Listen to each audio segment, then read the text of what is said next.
It's 2007, 1 year before the Beijing Olympic Games. Germany's Matthias Steiner is deep into his weightlifting training, and one day he gets a call that his wife had been killed in a fatal car crash. Quote, "I had to make a decision to stop or carry on with weightlifting. I realized that if I stopped, what had happened was not going to change." So he continued training, and eventually the day for him to compete did roll around. Quote, "A lot of other guys listen to music. I intentionally don't. I leave it at home because I want to feel the atmosphere. In the arena, there's a certain hum of excitement that comes from the crowd. You go to weigh in and all the athletes are sitting around staring at each other. You sit down and there are loads of these big bears who are looking at you. And they do look very pumped, but I've always thought to myself, you're nervous inside too." He snatched 198 as his opener, and he went to hit 203 in a second attempt. And did. He was successful in that, and that was actually a personal best for him. And then he went for 210 kilograms, which would have been a big personal best, and also would have really probably put him in medal contention. And that was sort of the thought process behind that. And he missed his third attempt. And that sort of took the wind out of his sails, and really he kind of felt like he would never, sort of fulfill that oath that he made to himself after the passing of his wife to perform in this way and be able to get on the podium. And when he went back to warm up for his clean and jerks, he actually missed 235 in the back warm up area. And his coach came up to him and was like, "Hey, we got to open with 246. So he went out, missed 246 on his first attempt for clean and jerks. And again, he was just kind of feeling down on himself. It just felt like he didn't have any energy and just didn't have what it took. And his coach came back and was like, "Hey, if you can make 246, you're going to be able to get on the podium." And this really changed his mindset. And in the second attempt, he went out and successfully lifted that 246 kilograms. Quote, "A weight was lifted from my shoulders. I'd have bronze at the Olympic Games no matter what. To clinch the gold, it was going to take a massive 258 kilograms. Quote, I didn't have to wait for anyone else to fail their attempts. In life, you have two or three, maybe only one chance. You have to grab it. That's the difference between a very good athlete and a champion." Matthias made the lift in emotional fashion, and that evening when he was on the podium, standing at the very top, getting his gold medal, he held a photograph of his wife. Competing is so different from training.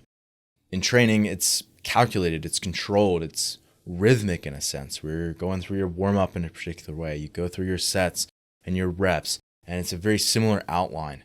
And so many times I've had athletes who have very good training progressions, and they have the capacity, they have what it takes, and then when they go out to compete, they fall short.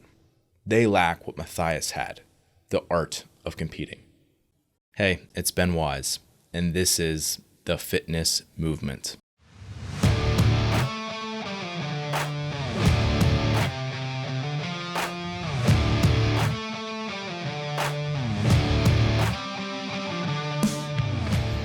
The Fitness Movement is brought to you by Zor Fitness. Zor Fitness is my company and my platform to deliver training content to coaches and athletes like you.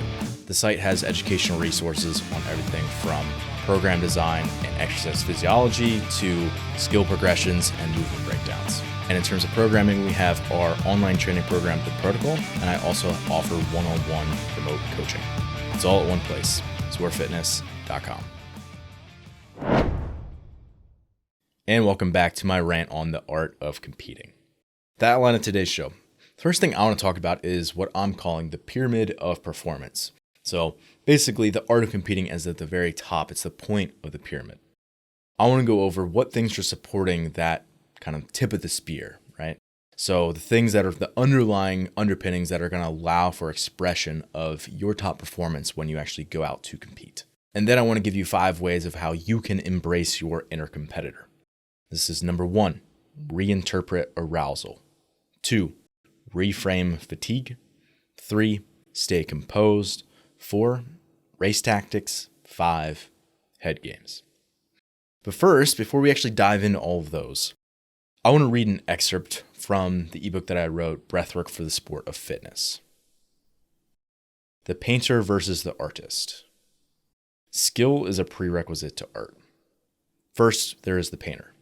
He spends his time putting lines, shapes, and shades on a canvas. He is talented at what he does. His skills set him apart. People admire his perfectly straight lines, beautiful shapes, and his unique palette of perfectly blended colors. Yet, he is not an artist, and he has not created art. He has the skill, but lacks the vision, direction, purpose, and intent. Then there is the artist. He also spends his time putting lines, shapes, and shades on a canvas. However, he doesn't think about what he does as lines, shapes, or shades. He doesn't think about his techniques. Rather, he directs his attention, his focus on the overarching themes and feelings he longs to create. He has invested so deeply in his fundamental skills that the focus moves vertically to create something bigger and broader. The focus moves from painting to creating art. So to sum it up, you can't create art unless you've done the necessary preparation. So unless you've invested so deeply in your tier 1 skills, in this case it was like painting lines and strokes and blending colors, unless you can do that stuff, in this case it might be being able to do ring muscle ups and touch and go snatches and burpee box jump overs, unless you don't have to think about those things when you're in the middle of doing those things and maintain the technique, you'll never be able to create art when you go to compete. So that being said, you always are going to be kind of stuck in this immediate focus, right? Sort of in the moment in what you're actually doing. And you're never going to be able to sort of take a step back and be able to kind of visualize or to be able to take a wider picture of what's going on around you, which is definitely a necessary thing. If you're in an in-person competition and you want to be able to perform at your best, you have to be able to take in what's around you and process that while being able to still continue in the performance that you're currently doing in yourself and not get pulled away from that in terms of your focus as well. So it's a very delicate balance that we're talking about here. What I would ask yourself, where does the art of competing fit into the bigger picture of competitive fitness? I could maybe ask it a different way. How do higher order skills fit into the total picture of an athlete's competitive results? The way I went about answering this is with the pyramid of performance. So, as I mentioned before, the top of the pyramid, the peak, is the art of competing. I'm calling that execution, right? It's your ability to be able to execute on game day. There's 2 layers below that. Let's go to the base of the pyramid first. The base of the pyramid is capacity. So capacity is those underlying physiological systems that are going to support higher level performance. So these are things like, again, the 2 things that people normally think of when they think of a base, right? Like an aerobic base. Totally true. Like that would totally fit in here. We could also say like a base of strength would fit in here. So I think those are the 2 that people often go to in their minds, but this involves other physiological underpinnings that are going to be necessary, again, to support that higher level performance. So it could be things like muscular endurance. It could be a person's ability to deal with high levels of volume, right? So being able to develop tissue tolerance. It could be mobility. So do you have the positions that are necessary, the sort of the prerequisites to be able to layer on higher order movements?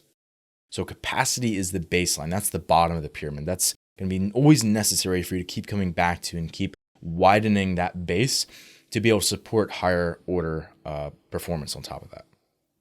So capacity is the base of the pyramid. If we move up to the middle layer, this is economy. So economy, we could also maybe refer to this as efficiency. This could also be pacing in here as well. Basically, here I'm thinking about how does an athlete develop fluidity of movement? How do they develop smoothness? How can they carry just a minimal amount of tension that's necessary to be able to perform certain reps? So this could be different variations of technique based on workout demands, where it's different variations of barbell cycling, where do I touch my hip in my touch and go snatches, or do I no contact power snatch and no contact muscle snatchers? All these different variations that we can play with. Am I going to be doing sort of a toes to bar where I'm hinging and doing more of a pike? Am I going to do it where I'm keeping the toes in close and sort of have a swinging, scooping action at the bottom? There's so many different variations that we can play with in terms of technique. Is your technique sustainable and you can endure for a long period of time? Can you make that a sprint variation? All of that goes into the economy layer. So capacity, economy, and then the top is execution. Again, these are these tier 2 game day skills that are only going to be able to be layered if someone has the other 2 layers, right? You can't put a peak onto, this tiny little base. It's never going to work. It's never going to support that, They're always going to get their attention pulled back down and their focus pulled back down into the immediate things that they're actually going on in the moment when they're competing, because they just don't have the capacity that's required, and they don't have the actual movements developed to the point where they can stay fluid and natural and smooth throughout that either. So let's move on. 5 ways how you can embrace your inner competitor. Here, I'm mainly referring to in-person competitions because I really think this is really where the art of competing comes into play, especially. I'm thinking like local comps, maybe a semifinal where it's an in-person semifinal. It's a sanctioned event where you're actually traveling somewhere to do the competition. Certainly the games would play into this, right? Again, a lot of these things can apply to a qualifier where you're doing it in your home gym environment, but I think they're applied a little bit less just because it feels more like a training day when you get to set up your gym and kind of go about your normal routine. You don't have to deviate very much from sort of the normal patterns of your life. So again, I'm mainly referring to in-person competitions when I'm kind of running through these. So the first way that you can embrace your inner competitor is reinterpret arousal. We have an athlete, they're 10 minutes out from their competition, like the start. Event 1 is getting ready. These are the symptoms that they're experiencing. My heart rate is elevated. My palms are sweaty, like I have butterflies in my stomach. There's 2 thoughts that could happen. Thought number 1, I'm so nervous. I've been working so hard for this moment. This anxiety is crippling. Or thought number 2, I'm so excited. I've been working so hard for this moment. Let's do this. So the language there is very, very similar, and the symptoms are exactly the same.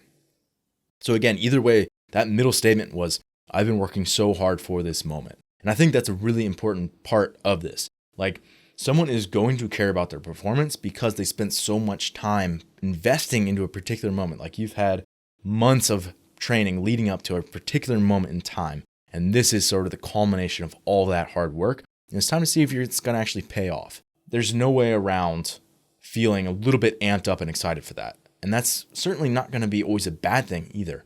It's how you're going to reinterpret those same symptoms. So again, athlete number 1, I'm so nervous.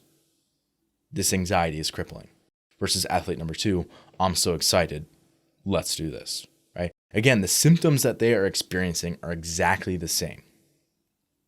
So some people are allowing those emotions to basically overtake them with negative thoughts or negative self-talk.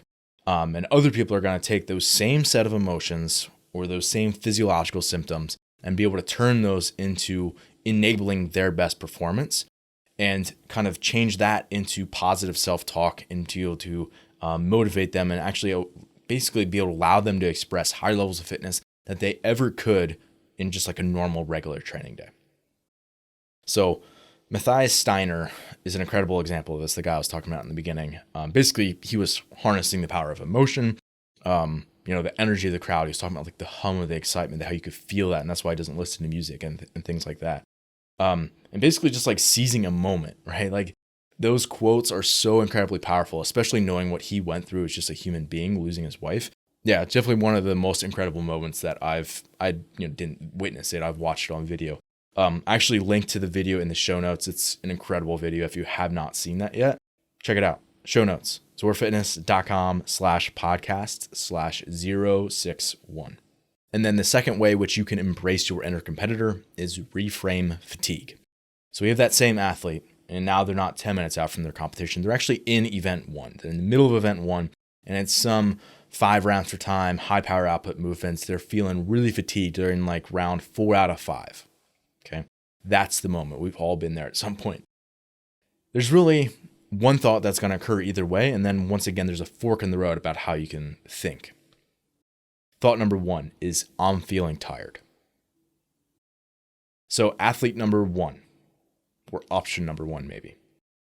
I'm feeling tired. This really hurts. I'm going to fall behind.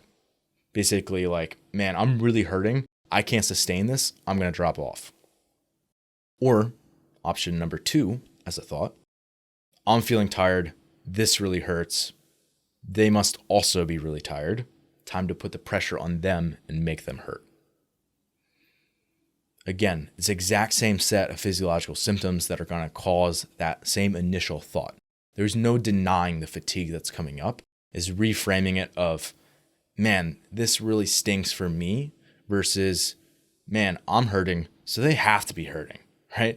And I'm going to put the pressure on them and make them hurt. So it's reframing that fatigue. I've heard it said before, you're going to have to bleed if you want to beat me. And in CrossFit, that's a figure of speech. Maybe in another sport like MMA or something, that might be actually true. But in our sport, it's just saying like, hey, if you want to beat me, you're going to have to put yourself into the hurt locker. So I remember this one time I was doing a local run, bike, run competition. And this was like my later years of college where I was kind of doing this in the off season for wrestling, where I was starting to get into competitive triathlon. But it certainly wasn't something that I was like really prepping for, like really taking super seriously. I'm just a really competitive person, so I like to win. But anyway, it was like a 5K, 40K, 5K. And I remember getting off the bike, and the guy in first was like a semi-pro guy. He was way out in front. But there was another guy who got off the bike maybe 2 minutes before me. He was like 200 meters out in front when I started on the run. And he was in my vision, so I could actually see him. And, you know, the first portion of the run, I really couldn't like work that hard because I like was kind of getting crampy in my calves and my hamstrings. So for anyone who's like an endurance athlete or, you know, just an athlete in general, if you've ever had that sort of cramp come on, you know, there's no real like pushing through it. Like if you try to go hard, you're going to completely like get into a tonic cramp and not be able to move at all. So I kind of like was, you know, running a little bit gingerly and kind of like taking my time through that a little bit in the first part of the run. And then by, you know, maybe 30 to 40% after I was sort of out of that transition phase, I was starting to feel good. So I opened up my pace quite a bit. And this was an out and back, mind you. So what that means, it stinks to actually do out and backs because they're basically the worst because you run the same course. And it was a run, bike, run. So literally ran the same way 4 times. Anyway, so yeah, basically what that means is you're going to have to pass the other guy and you're going to see him in his face when you go to turn around. And, you know, at that point, we are still probably 150 meters apart. So, you know, 75 meters as we get really close to passing each other, I basically look at him and like stare into his eyes and basically like looked into his soul and was like, I'm coming for you. So now we're closing in on the finish. This is the last like 2K of this race. And I remember seeing this guy in front of me and visualizing something that I had done when I was a little kid. Growing up, I would go over to my friend's house and they had a pool and they put a little basketball hoop on the side of their pool. And I remember playing this basketball game for hours. And this is, mind you, the only type of basketball I like because it's basically like wrestle your opponent, try to rip the ball out of their hands and then just dunk it on this tiny net. So inevitably, the ball goes into the deep end. And when it goes into the deep end, the two people go over but they both grab it. And basically what happens is they both end up sinking to the bottom. And someone is like out of breath, so they have to return to the surface and the other person gets the ball. So I kind of recognized this. And what I started doing is anytime it would go over to the deep end, I would just get over there, like bear hug the ball. And when the other person tries to rip it out of my hands, we sink to the bottom. And then I'm just chilling there waiting for them to get out of breath. When they get out of breath, they have to return to the surface and then I'm left with the ball. So that's what I was actually visualizing the last 2K of that run. I was just imagining like bear hugging my opponent, falling into water and just like sinking to the bottom of like this dark lake and just both of us just like suffocating there and being like, I am willing to endure this voluntary pain and hold myself in this state longer than you are willing to do that. I did pass the guy with 400 meters left before the finish. The point is, when you're competing, if you're able to tie in a strong emotional, just like a visceral component, you're going to be able and so much more willing to dig so much deeper. So let's take a look at 2 athletes here. Another example. Both of these athletes are identical in their metrics, right? So their physiological capacity is exactly the same. So both athletes can row a 2K in 7 minutes. Both can clean and jerk 295 pounds, and both can do 12 unbroken ring muscle ups in a max set, right? So let's just assume that all their physiological metrics are exactly the same. We have athlete A. He views himself as a recreational competitor. He signed up for this competition because his buddy was joining the intermediate division. He occasionally goes out with his friends on Friday night and ends up kind of missing out on Saturday workouts sometimes as a result. His wife thinks competitive fitness is a waste of time that pulls him away from his family. Athlete B. He views himself as a serious competitor. He has mapped out his season months ago and strategically signed up for this comp as the kickoff to his competitive season. He remembers every early morning where he could have slept in, but didn't. His wife and his kids are his biggest fans, and they're on the sideline over there cheering him on. Who do you think is going to win? And the third way of how you can embrace your inner competitor is stay composed. So above all, a savvy competitor doesn't lose their cool. So, emotionality has its place, like I described before. Racing and playing head games has its place. But so does just being smart. And, if it's a workout that you don't really know your capacity, just make sure that you stay in your lane and keep your focus right there. And sometimes it just means cutting your losses, right? Basically, the goal in the current scoring system is to maximize your points, not your effort, right? So as to get the best possible placing with the least possible amount of energy expenditure, right? And that's how you can maximize your performance across the weekend, and hopefully end up at the best spot on the leaderboard, which is the ultimate goal of competing. One example of this is from the 2021 Rogue Invitational. It's the Bella Complex. It's a clean and a jerk, plus a front squat, plus a jerk for max load. So Guy Maleros hit 367 on his second of 3 attempts. And you could see him after that attempt, and as everybody else is going back around for their third attempt, and it was every 30 seconds the next athlete would go, he was kind of eyeing up everybody's bars and seeing what they were putting on.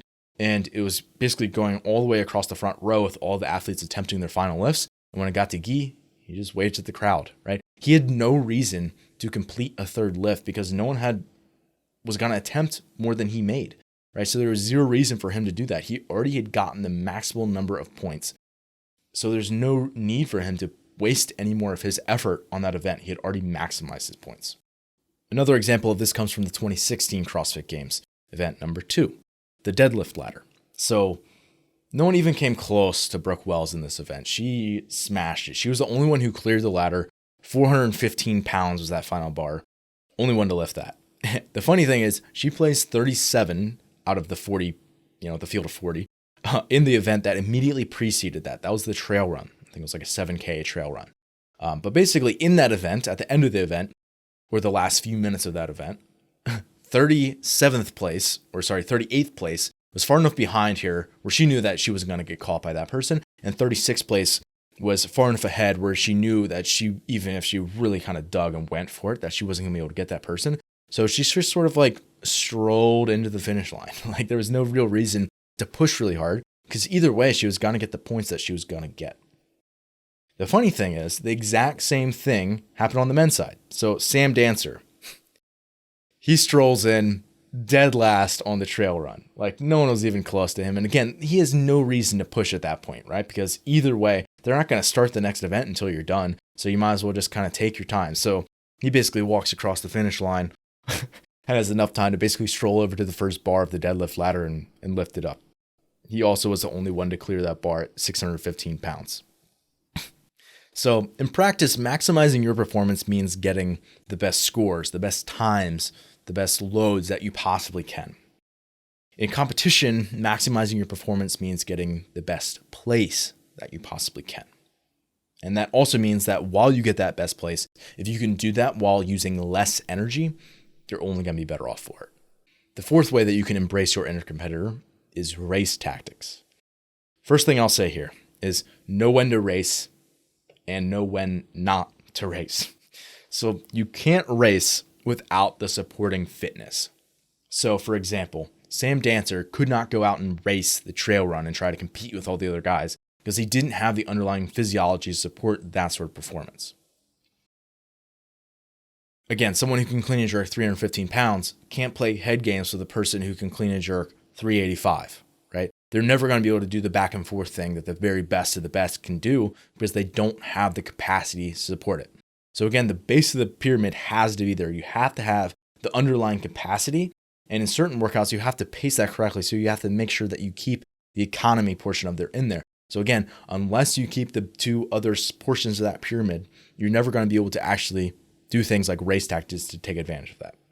So again, you can only race if you have the engine to do so and you know how to keep the car on the track. It's the basics of this. So I'll also say that race tactics is different from pacing, although certainly pacing can play an important role in overall of your race tactics. In the 2004 film National Treasure, which by the way is one of my dad's favorite movies, Nicolas Cage plays this historian, treasure hunter type. And, of course, there's a bunch of bad guys who are trying to beat him to the punch. But anyway, in this one scene, Cage is walking down the sidewalk and he notices that two of these bad guys are following him kind of off in the distance and closing a little bit. And he notices, but he keeps his composure. He doesn't show that he knows that they're there and just kind of continues strolling. And he crosses this sidewalk right as this bus, the city bus, is rolling by. So their view of him gets blocked for just 4 or 5 seconds as this bus rolls across. And as the tail of the bus kind of comes out of the view of the bad guys, they expect him to be right there walking at the same pace. He's 50 meters down the road sprinting, and it catches them completely off guard. It's a really cool scene. The point is, athletes can use those same types of tactics in racing.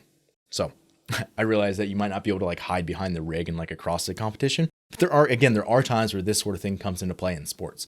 So for example, in cross country, if you have somebody and they go around a blind corner and they just had someone who was kind of tailing them the whole time, where they're a few, kind of following a few meters behind and they just couldn't shake them the entire race. If they can get around a corner and take off at a really hard effort, the person, by the time they get around there and see them in their visual field, they're further away and they sort of broke that mental tow rope and they can take off and that person's sort of left behind. So again, there are actually times where things like this come into play. The same thing, I would say, the same type of thing is true if you're someone who's, maybe in a run or a ruck, maybe a paddle or a kayak, certainly biking. All of these tactics apply where if you go to pass someone, you want to pass them fast, right? You don't want to kind of go by them slowly where they can kind of get in behind you and kind of follow your wake and you can sort of break their wind for them. Rather, you want to pass them with speed. Even if it makes you hurt worse, you want to pass them with speed so that they go, oh man, I'm just going to let them go, right? You don't want someone to be able to psychologically feel like they have a chance to stick with you. Again, this is saying that if you have the capacity to do it, you're not going to pass someone if you don't have the capacity to do it. So again, it's important that we have the underlying engine and the physiological systems that are necessary. But once you have that, that's where you can start to race and take advantage of some of these race tactics. Another example, 2018 CrossFit Games Event 1 was crit. This is 10 laps of cycling around the venue, basically, in Madison. And it was probably about 12K total. So let me start by saying, as an extra athlete, I've probably watched, Tour de France, or at least followed it a little bit every year since middle school or high school. So I can confidently say that the only thing more painful than the commentary of this event was watching the athletes who had no business handling a road bike, let alone in a tight group, around turns, avoiding potholes and in clips, right? It was disastrous. In my mind, this event was more about knowing how to position yourself than it was about output or raw wattage. So basically, you cannot put yourself in the middle or back half of that race because inevitably, if you're in the pack and someone goes down in front of you, you're at the mercy of what happens, what everyone else around you is doing. They're going to steer into you or you're going to be kind of corridored in. You're just going to plow over somebody in front of you and crash, right? So you have to be in the front half of that race. However, you do not want to be leading and breaking wind. There have been multiple studies done that show that, there's anywhere from a 27 to 50% drag reduction for drafting. And again, that depends on a lot of factors like how close are you to the person in front of you, how many people are in front of you, how fast are you going, how big's the group, all those sorts of factors. So in an event like that, you have to say, okay, the first, 3, 4, 5 laps of that race out of the 10 laps, regardless of how I feel, which is a very big caveat, I'm going to make sure that I'm sitting somewhere between second and maybe 6th and 8th place in that race, regardless of what happens. I'm going to get on that person's wheel. I'm going to stay there. And I'm going to stay out of trouble that's behind that, right? And that's the only way that you're going to be able to attack an event like that. These are the sorts of things that we're talking about for race tactics. And then the fifth and final way that you can embrace your inner competitor is with head games. So as many people know, I was a health and physical education teacher. And in my health class, the first unit that we went over was relationships. So here we went over a lot of the typical stuff that people would think of like, abusive relationships, how to identify and get help if you need it for domestic violence, things like that. But then also we talked about healthy relationships. As part of healthy relationships, we talked about communication. And as communication, we talked about nonverbal communication. And in that lesson, I showed a documentary called The Secrets of Body Language, which was sort of this retro, old school type documentary. And it was super interesting. And since I played this for each class and I got to see it basically multiple times, and they kind of broke down how you can tell if someone's like in a position of power in a room, how you can tell based on their gestures, their facial expressions, the way that they're standing and their posture, how they're feeling in a given moment, and that you can exploit that and use it to your advantage. It was extremely interesting, and they kind of did it from both perspectives of saying like, okay, this is how you could potentially read other people, but this is also how you can learn to control your own body language and use it to your advantage. Basically, body language is gestures, facial expressions, body positions, posture. Basically, you can learn to read a person and what they're thinking or feeling if you pay attention to it. So how does this apply to competing? I would say someone who's a savvy competitor, they can read their opponents, right? They can see what's going on, and based on what they see, they can make strategic moves. But then you get to decide what vibes you're putting out. You basically get to choose what nonverbals are you going to show. And you get to kind of, hold your cards a little bit closer to your chest and be a little bit more tactile and start to play these head games a little bit more. In certain sports, I think this plays more of a role than others. Certainly in a lot of combat sports, this is a really big part of the sport, just because of the physicality of the nature of it, but also just because you're up in each other's face, where that's not necessarily the case in CrossFit. In wrestling, this is obviously a big part of, how I think about trying to wear down an opponent. You want to do this sort of physically and mentally. Like physically, you're coming at them, you got heavy hands, you're trying to tire them out where, their back's tired, and when they're tired, they're not going to move their feet as quick, so they're more susceptible to your attacks, things like that. But mentally, this is also true. In between breaks, like between periods or like just breaks in the actions when you're turning back to the center, you're going to do everything that you can to just show that you're confident, that you're not tired, that you can basically handle this, and that you're not really, they're not a concern to you almost, in a sense. This would be both positive and negative. Sometimes you get opponents who are like over there and they're kind of hands on knees, kind of hunched over, or they're kind of stalling, getting back to the middle of the ring. And that's when people would start to build momentum, at least mentally, where you start to break the person. You can actually feel them when they, you're really weighing on them, and both like physically and mentally, you can almost like feel and sense the air kind of leave them, and that you've kind of broken them mentally. And that's a huge part of the sport, and I think it's underappreciated in non-contact sports. But in CrossFit, obviously you can't like wear somebody down physically and like stand in front of their bar or something like that. But there's still a lot of head games that you can play. 2 examples. The first one is the 2021 CrossFit Games Event 6. So this is the clean ladder with the running between where they went out of the arena. Athletes had to run around these like stack of pylons. Basically, they made like a wall out of these like tackle dummies, and you had to run around them. But they were like the kind where if you like hit them, they'd kind of like wobble back and forth, but ultimately stand back up. Brett Fikowski, every single lap, he was made sure that he was basically right in front of like this little pack that was behind him of guys.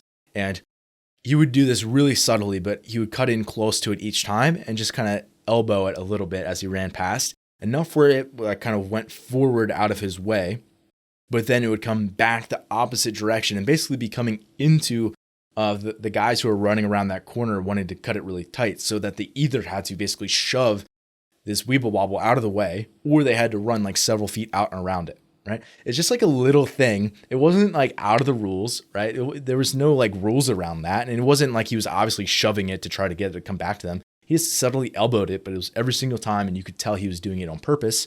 And it was just an annoyance for everyone behind him. And if nothing else, it took their focus away from, the running and the cleans to this is really annoying that this thing's in my way. So again, it's as simple as that. It's totally legal. It's totally within the rules, but it's also a big convenience to his other competitors. Our second example comes from the 2021 CrossFit Games Event 3. This was that 550-yard sprint.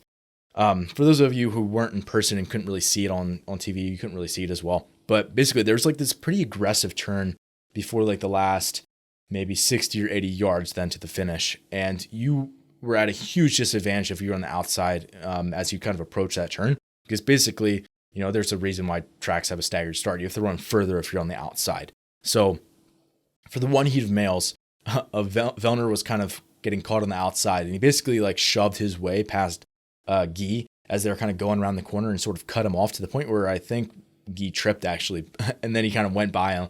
And I actually heard Vellner like comment on that, and he was like, yeah, I totally cut him off. But again, like race officials did nothing about it. And it was maybe not really within the rules, but they didn't punish him either. So again, that kind of stuff, there's going to be a natural amount of contact in an event where you're running with the other people.